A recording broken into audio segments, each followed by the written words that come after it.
آپ شریعت کی وجہ سے نہیں کھا رہے، شریعت نے تو آپ کا وقت متعین کر دیا تھا، اسی وقت اب آپ کو افطار کرنا ہے، کیونکہ اللہ تبارک و تعالیٰ کا امر متوجہ ہے۔ اور یہ سارے دن کا بھوکا رہنا، پیاسا رہنا، یہ آپ کا اپنی ذات اور طبیعت کے لیے نہیں ہے، یہ اللہ تبارک و تعالیٰ کی رضا اور شریعت کے لیے تھا۔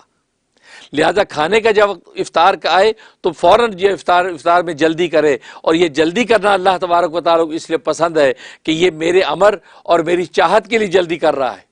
یہ اپنی طبیعت کی وجہ سے جلدی نہیں کر رہا۔ اگر طبیعت کی وجہ سے جلدی کرتا تو 16-15 گھنٹے بھوکا کیوں رہتا؟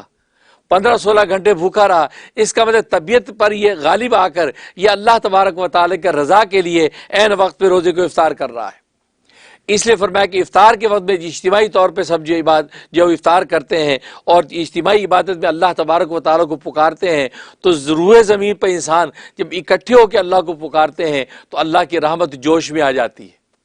اللہ کی رحمت جب جوش میں آتی ہے تو یہی مطلب ہے جنتوں کے دروازے کھلنے کا، کہ اللہ کی رحمت کی بارش نازل ہونے لگتی ہے، اور اللہ کی رحمت کی جب بارش نازل ہوتی ہے تو اللہ کی رحمت کا جو مجسم مقام ہے، منجمد مقام جو ہے اللہ تبارک و تعالیٰ کا، وہ کیا ہے؟ وہ جنت ہے۔ تو وہ کہ اللہ تبارک و تعالیٰ جنت کا فیصلہ کر دیتے ہیں تو انسان کو جنت ملتی ہے۔ اس لیے جو فرمایا کہ اس وجہ سے کہ یہ دو ایسی وجہ ہیں جس کی وجہ سے گویا کہ یہ جنتوں کے دروازے بند کیے جاتے ہیں، اور جنتوں کے دروازے کھولے جاتے ہیں اور جہنم کے دروازے بند کیے جاتے ہیں۔ اور دوسری خصوصیت رمضان کی فضیلت یہ ہے کہ شیاطین کو جکڑ دیا جاتا ہے، شیاطین جکڑ دیے جاتے ہیں، ملائکہ پھیلا دیے جاتے ہیں۔ یہ کیوں؟ اس کا مطلب یہ ہے کیونکہ انسان کی فطرت ہے، جب اس پر بہیمیت غالب آتی ہے تو اسے گناہ ہوتے ہیں، کیونکہ انسان اصل میں یہ ملکوتیت اور بہیمیت کے مجموعے کا نام ہے۔ یعنی ملائکہ یہ ملکوتیت سے متصف ہیں، اور یہ حیوانات یہ بہیمیت سے متصف ہیں۔ حیوانات بہیمیت کے تحت چلتے ہیں، اپنی طبیعت پہ عمل کرتے ہیں، اور ملائکہ یہ ملکوتیت پہ چلتے ہیں۔ یہ ایک ملائکہ نورانی ہے، یہ اللہ تبارک و تعالیٰ کی خاص جو ہے وہ ملکوتیت کی شان میں رہتے ہیں۔ لیکن انسان ان دونوں کے درمیان میں، اس میں فرشتوں جیسی ملکوتیت بھی ہے، اس میں حیوانوں جیسی بہیمیت بھی ہے۔ جب اس میں ملکوتیت غالب آتی ہے تو یہ اللہ تبارک و تعالیٰ کا تقوی اور نیکی اختیار کرتا ہے۔ جب اس پر بہیمیت غالب آتی ہے تو یہ گویا کہ نفسانی خواہشات میں مبتلا ہو کر معصیت اور گناہ میں مبتلا ہو جاتا ہے۔ اب اس رمضان کے مہینے میں شیاطین جکڑ دینے کا مطلب یہ ہے کہ انسان جب اللہ کے لیے بھوکے رہتے ہیں، اللہ کے لیے پیاسے رہتے ہیں، اللہ کے لیے خواہشات سے دور رہتے ہیں، تو نتیجہ یہ کہ شیطان جو بہیمیت کی وجہ سے ان کو گناہوں میں مبتلا کرتا تھا، وہ بہیمیت ان کی مغلوب ہو جاتی ہے، ان کی نفس کشی ہو جاتی ہے۔ جب بہیمیت مغلوب ہوتی ہے تو ان سے گناہ صادر نہیں ہوتے، بلکہ عام طور پہ انسانوں سے نیکیاں صادر ہونے لگتی ہیں۔ گویا کہ رمضان کے مہینے میں گویا کہ غافل سے غافل انسان بھی اللہ تبارک و تعالیٰ کی یاد میں اور اللہ تبارک و تعالیٰ کی عبادت میں لگ جاتا ہے۔ کچھ نہ ہو تو کم سے کم وہ روزہ رکھ کے، نہ کھا کے، نہ پی کے، اور خواہشات سے دور رہ کے اپنے رب کو راضی کرتا ہے۔ تو اس لیے فرمایا کہ شیطان جکڑ دیے جاتے ہیں، مطلب شیاطین کا زور نہیں چلتا، کیونکہ بہیمیت مغلوب ہو گئی، ملکوتیت غالب آ گئی۔ کیونکہ بھوکا رہنا یہ فرشتوں کی شان ہے، پیاسا رہنا یہ فرشتوں کی شان ہے، خواہشات سے دور رہنا یہ فرشتوں کی شان ہے، کیونکہ اس کے اندر ملکوتیت کی شان پیدا ہو جاتی ہے، فرشتوں جیسی شان پیدا ہو جاتی ہے۔ اور دنیا کے اندر جو فرشتے نازل ہو کر پھیل جاتے ہیں، یہ بھی گویا کہ ایک طرح کا فرشتہ ہو جاتا ہے۔ اب ان کی صحبت و رفاقتوں کے ساتھ جو ہے یہ گویا کہ تقوی و ورع کی منازل کو طے کرتا ہے۔ اس لیے فرمایا کہ اس کے اندر ملائکہ کی اس کو صحبت نصیب ہو جاتی ہے، اور شیاطین لعین جو ہے وہ جکڑ دی جاتے ہیں، جیل خانوں میں ڈال دیے جاتے ہیں، اور یہ ان سے بچ جاتا ہے۔ اس وجہ سے فرمایا کہ یہ اس کے اندر کیفیت پیدا ہوتی ہے۔ اور دوسری وجہ یہ کہ یہ انسانوں کا عام طور پہ دستور یہ ہے کہ جب اہم دن ہوتا ہے تو اس کے لیے فنکشن جب کیا جاتا ہے، اس کے لیے باقاعدہ تیاریاں کی جاتی ہیں۔ کوئی بڑا جلسہ ہے، کانفرنس ہے، کوئی بڑا جو فنکشن ہے، تو اس کے لیے سب سے پہلے اس پر فوکس کیا جاتا ہے، یا دوست آئیں اور دشمن دور رہیں، کوئی تقریب کار نہ آ جائیں جو ہمارے پروگرام کو خراب کریں، کوئی ایسے جو ہلڑ باز نہ آ جائیں ہمارے پروگرام کو خراب کریں، جو یہ ہمارے دوست جمع ہوں گے خاص پروگرام کے تحت اس کے اندر رخنہ نہ ڈالیں۔ تو کیا کرتے ہیں کہ پولیس اور سیکورٹی کا انتظام کیا جاتا ہے، کہ سیکورٹی اس لیے ہے تاکہ کوئی ایسے بدماش قسم کے لوگ آ کے پروگرام کو خراب نہ کریں، ہلڑ بازی نہ کریں۔ تو بالکل اسی طریقے سے اللہ تبارک و تعالیٰ کے نزدیک رمضان کا مہینہ سب سے اہم مہینہ ہے، کیونکہ یہ امت کا مہینہ ہے اور امت کی بخشش کے فیصلے صبح شام کیے جاتے ہیں، تو اللہ تبارک و تعالی نہیں چاہتے کہ شیاطین اور ابلیس کو اگر کھلی چھٹی دے دی تو ان کی صفوں میں گھس گھس کے ان کے اس فنکشن کو خراب کر دیں گے،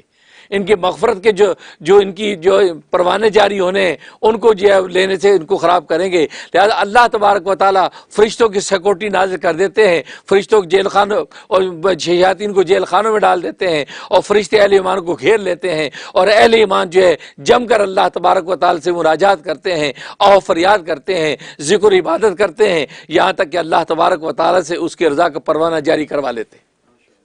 تو جو ایجنڈا ہوتا ہے اس ایجنڈے کے اندر کسی قسم کا خلل پیدا نہ ہو، اس لیے اللہ تبارک و تعالی شیاطین کو جکڑ دیتے ہیں اور ملائکوں کو گویا کہ ایک طرح کی سیکورٹی کے لیے وہ کھول دیتے ہیں تاکہ اہل ایمان جو ہے وہ اللہ تبارک و تعالی کی عبادت میں آزاد رہیں اور گناہ اور معاصی سے بچیں۔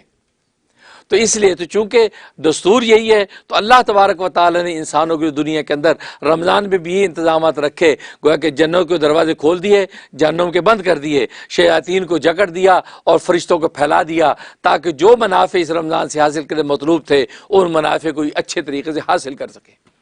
اور یہ نہ کہیں کہ ہم محروم رہے، ہمیں پتہ نہیں چلا، شیطان نے یہ کروا دیا۔ جیسے 11 مہینے کے عرصے میں ہم یہ کہہ دیا جی یہ شیطان نے کرا دیا، شیطان نے غافل کر دیا، لیکن اللہ تبارک و تعالیٰ 1 مہینے میں شیاطین کو بھی بند کر دے کہ آپ کو یہ عذر بھی آپ کا ختم کر دیا کہ یار شیطان نے کرا دیا۔ تو یہ اللہ تبارک و تعالیٰ کی سنت اور رحمتیں ہیں جو اس مہینے کے اندر نازل ہوتی ہیں، اور ظاہر رمضان کے مہینے کی آمد ہے، اس لیے ابھی سے مراقبہ کریں اور ارادہ قوی رکھیں کہ یا اللہ یہ جو مہینہ برکت و رحمت والا آ رہا ہے، ہم اس قدر آپ کی عبادت اور اس قدر یہ مناجات اور دعا و اذکار کریں کہ دنیا میں ہی ہمارے لیے جنت کا فیصلہ ہو جائے۔ تبھی تو حدیث میں آتا ہے کہ ہلاک ہو گیا وہ شخص جس کو رمضان کا مہینہ ملا اور اس کی مغفرت نہیں ہو سکی۔ اس کا مطلب یہ اس مہینے میں اللہ تبارک و تعالی بخشش کے عام فیصلے کرتے ہیں، چھوٹے چھوٹے بہانوں پر اللہ بخش دیتے ہیں۔ تو رمضان کے اس مہینے میں اس نے اگر بخشش نہیں کروائی تو پھر اب کوئی ایسا مہینہ نہیں ہے جس میں یہ بخشش کروا سکتا ہے، لہذا اس شخص کے لیے ہلاکت کسی کا کوئی فیصلہ نہیں ہے۔ اس رمضان کا مہینہ بہت اہم ہے۔ اللہ سے دعا ہے کہ اللہ تبارک و تعالی ہمیں رمضان مبارک کی پوری برکتیں اور رحمتیں لوٹنے کی توفیق عطا فرمائے اور ہمیں ہمت عطا فرمائے، ہم اس کی ذکر و عبادات، قرآن کریم کی تلاوت، اور جیسے کہ حدیث میں آتا ہے کہ اس مہینے کے اندر 4 چیزوں کا اہتمام کریں۔ ایک تو کثرت سے کلمے کا ورد کریں، لا الہ الا اللہ محمد رسول اللہ، کثرت سے کلمے کا ورد کریں۔ دوسرا فرمایا کثرت سے استغفار کریں،